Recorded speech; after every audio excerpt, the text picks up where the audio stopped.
Somewhere underground, a very important meeting of utilities is taking place. Where in earth are irrigation and sewers? Don't look at me.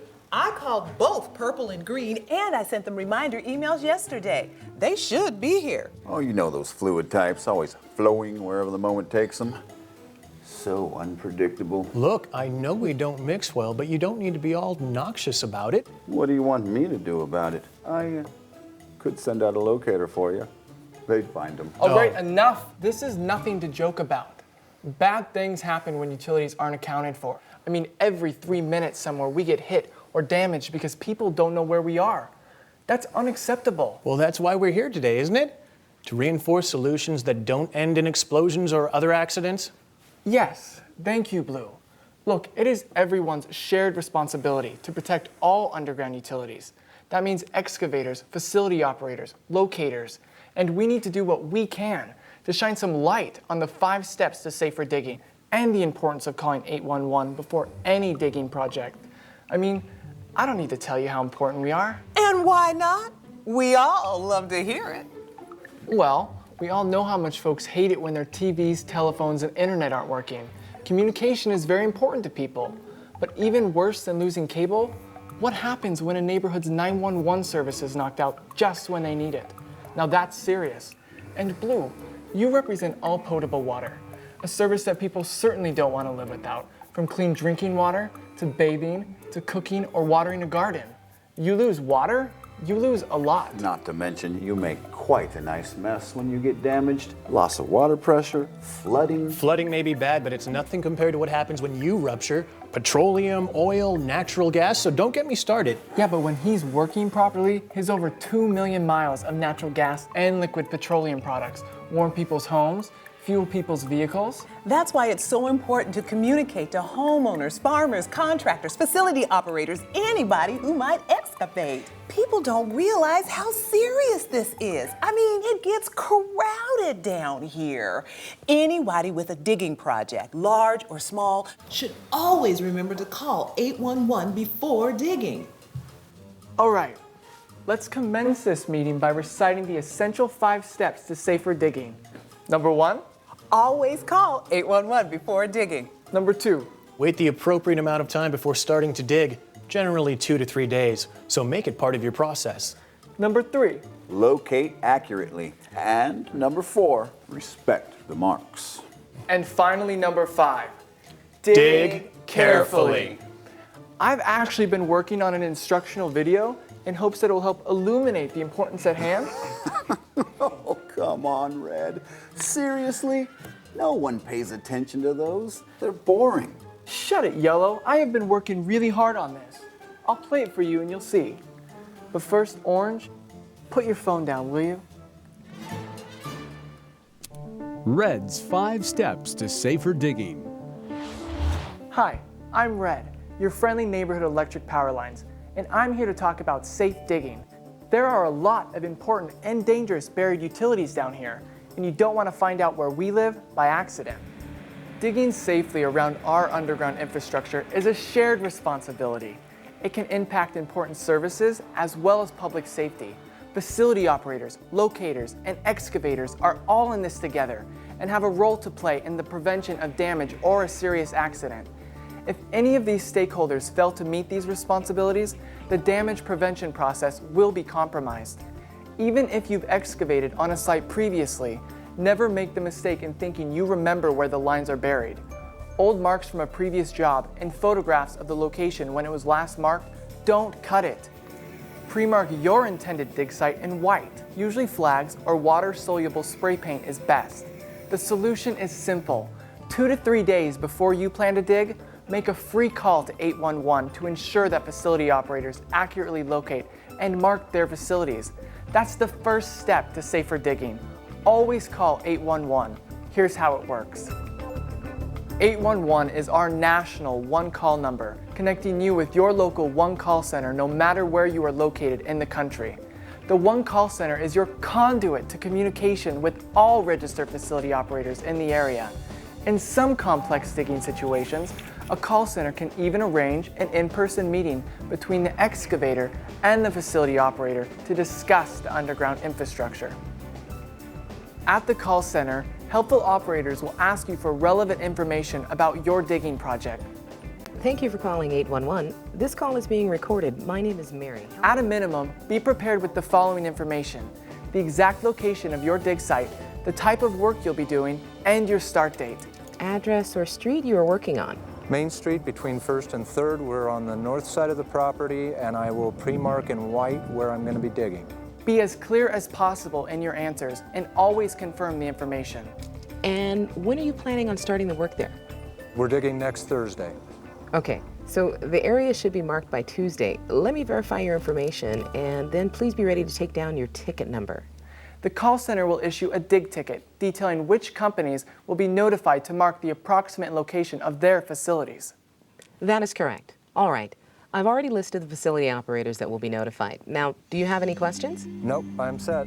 It is extremely important that excavators review the information associated with their locate request to make sure that it is correct to help avoid mapping issues and marking inaccuracies. Some one-call centers can even accept latitude, longitude, or GPS coordinates. The more precise your information, the better. Online dig requests can also be made. These electronic or e-tickets allow excavators to submit their information at their convenience. Always be sure to maintain your request number. This dig ticket, whether generated online or by your call to 811, is soon transmitted to facility operators who will send out locators to mark their underground lines at your dig site. And what I'll do is give Steve, our locator for that area, a call and have him come out and verify that with you. Depending on state law, the process takes between 2 and 3 business days. This is the second step to safer digging. Always wait the required amount of time. Though the laws vary by state, you typically need to call 811 at least 2 to 3 business days before any digging project in order to give each facility operator the time to respond and mark their lines.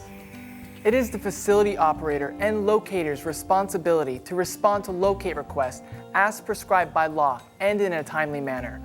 This is the foundation for step number 3 of safer digging. Locate accurately.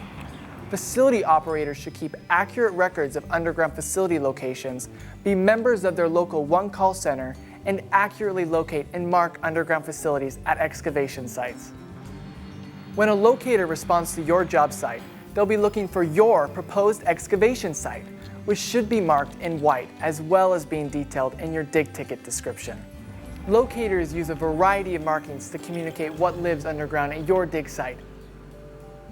The color code is easy enough to remember. Obviously, red marks your electric power lines and lighting cables and conduits. Orange marks your communication, cable TV, alarm, or signal cables. Yellow marks your gas, oil, steam, and petroleum. Purple marks your reclaimed water, irrigation, and slurry lines. Blue is your potable water. Green marks sewer and drain lines. And pink is a color used for temporary survey markings. White is always the color used by the excavator to designate the proposed excavation site. If the dig area is free of buried lines, the locator will mark the site with an OK or a no, along with the company name either with a flag or painted on the ground near your dig site. Once the required waiting time has lapsed, check all of the marks. And if it appears that a utility has not been marked, call 811 again to help expedite a response and to record the discrepancy. This brings us to steps number 4 and 5. Respect the marks and dig carefully. It is time to plan your dig with care, being mindful of marks and required tolerance zones. The tolerance zone is the width of the underground utility, plus a specified tolerance distance on both sides of that utility, generally between 18 and 24 inches, depending on state law. Never use mechanized equipment inside the tolerance zone, but rather utilize hand or vacuum digging or other non-invasive equipment to determine the exact location of the utilities within the area, and take extra care to avoid damage and personal injury. With today's modern mechanized equipment, care and calculations are more important than ever. Trenchless technology like underground boring or horizontal directional drilling is a popular approach with its minimal surface disruption. But extra care should be taken to monitor and expose nearby utilities, and always include backream radius in your safe distance calculations.